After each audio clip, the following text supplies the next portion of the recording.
How to export an animation without the background in After Effects. Let's get into it.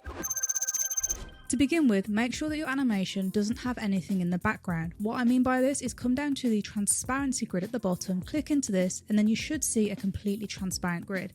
If you don't have this, you may need to delete some elements from your layers. So as we can see, this animates in and animates out, and I'm going to export this so that the background is transparent and it can be used in other videos. To do this, we need to come up to File, come down to Export, click Add to Render Queue. This will add it to the After Effects render queue. The first thing we need to do is click into Render Settings. I'm going to keep the quality as best and the resolution as full and then choose OK. Next, come into Output Module, change the format to QuickTime, change the channels to RGB plus Alpha. The Alpha is the transparency.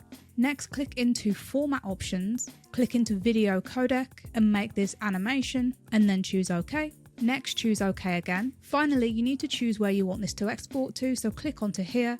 This is going to open up Finder or Windows Explorer. Just find somewhere on your computer where you want to save this video to. With all that complete, we can come over to this render button, and once you've done that, After Effects is going to start rendering out your animation with a transparent background, and that's all there is to it.